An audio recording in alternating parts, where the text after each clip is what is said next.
She had really new ideas.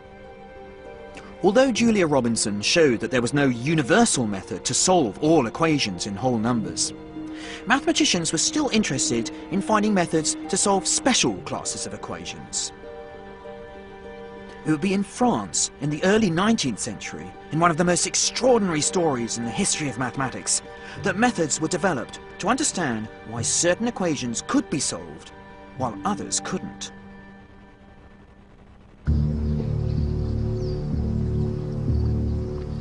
It's early morning in Paris on the 29th of May 1832.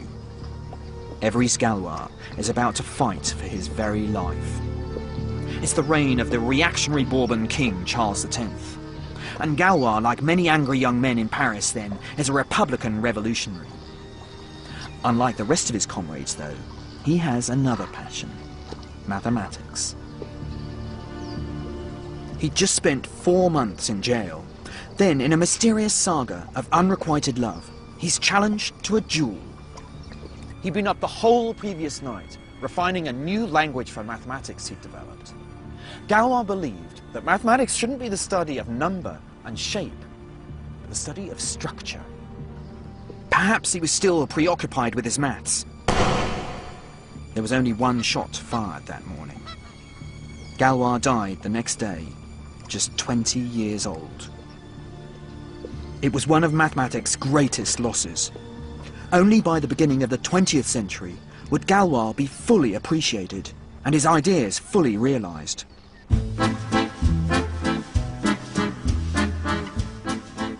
Galois had discovered new techniques to be able to tell whether certain equations could have solutions or not. The symmetry of certain geometric objects seemed to be the key. His idea of using geometry to analyze equations will be picked up in the 1920s by another Parisian mathematician, André Weil. I was very much interested and, so far as school was concerned, quite successful in all possible branches. And he was. After studying in Germany as well as France, André settled down at this apartment in Paris, which he shared with his more famous sister, the writer Simone Weil. But when the Second World War broke out, he found himself in very different circumstances.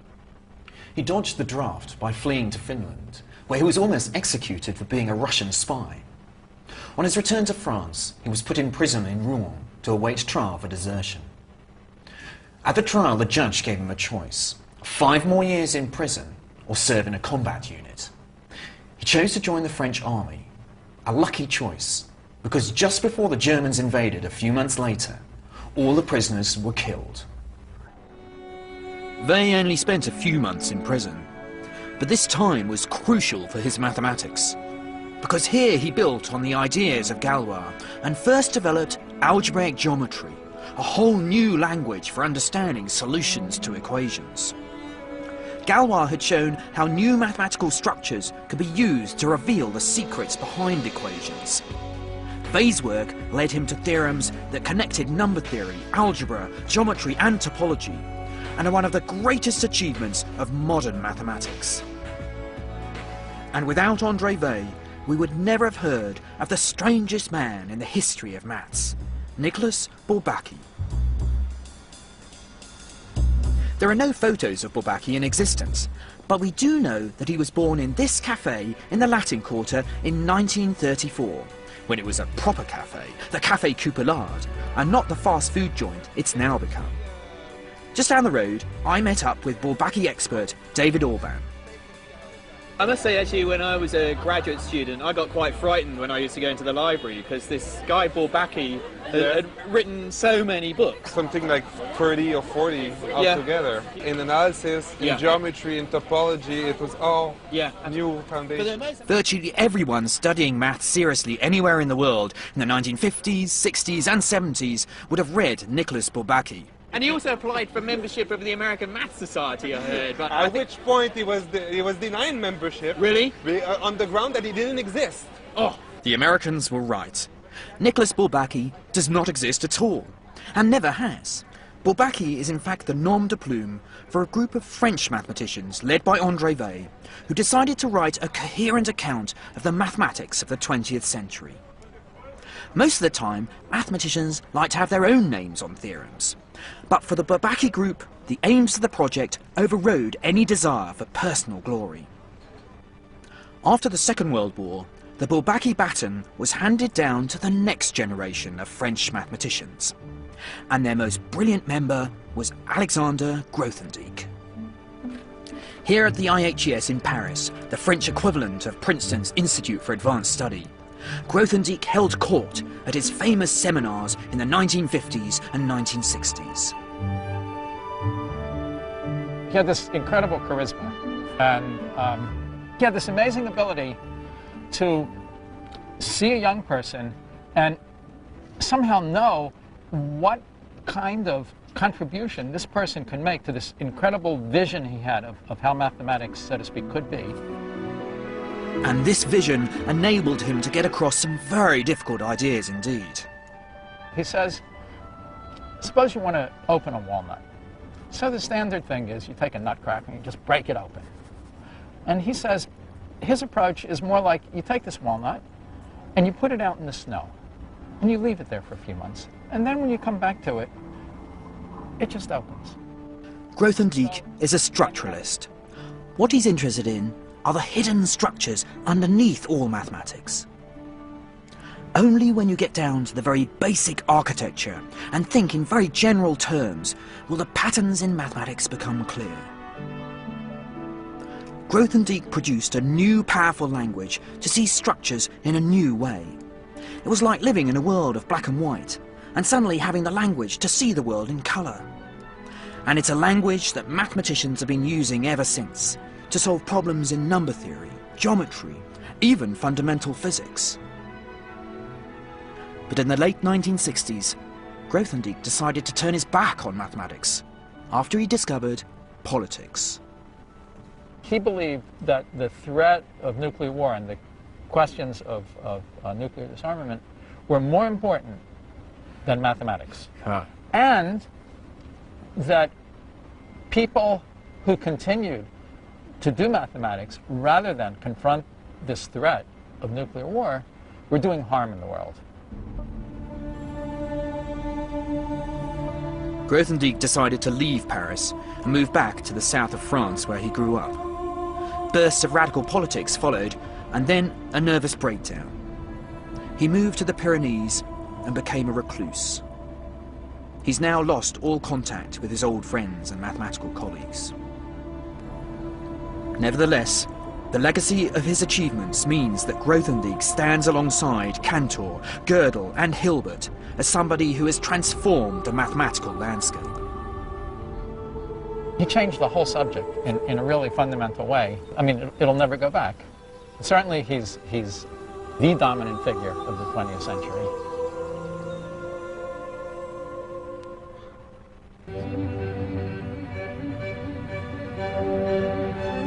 I've come back to England, though, thinking again about another seminal figure of the 20th century. The person that started it all off, David Hilbert. Of the 23 problems that Hilbert set mathematicians in the year 1900, most of them now have been solved. However, there is one great exception, the Riemann hypothesis, the 8th on Hilbert's list. That one is still the holy grail of mathematics. Hilbert's lecture inspired a generation to pursue their mathematical dreams. This morning, in the town where I grew up, I hope to inspire another generation.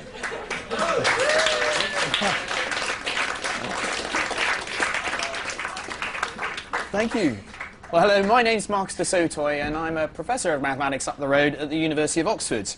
But it was actually in this school here, in fact, this classroom, is where I discovered my love for mathematics.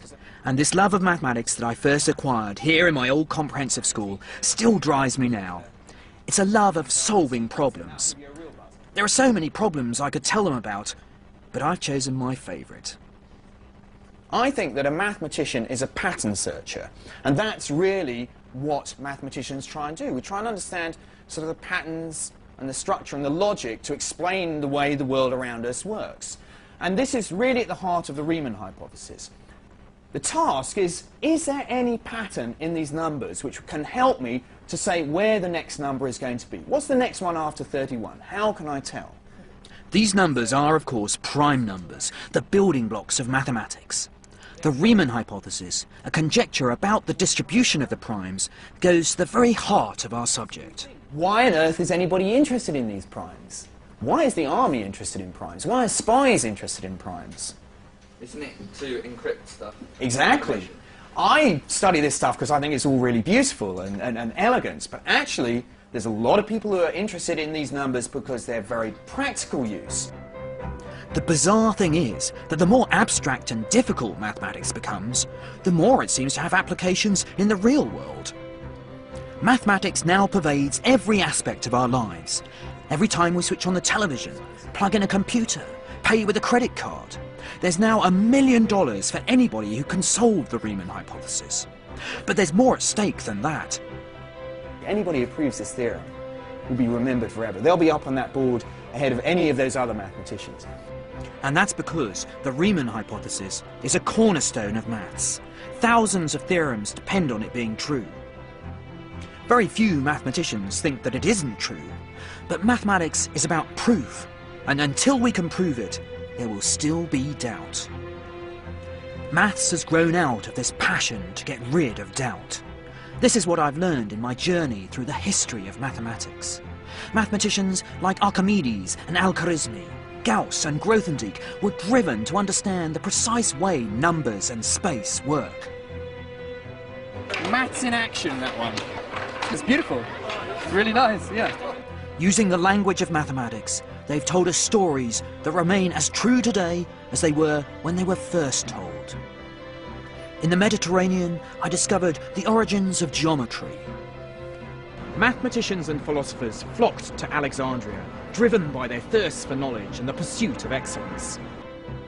In India, I learnt about another discovery that it'd be impossible to imagine modern life without.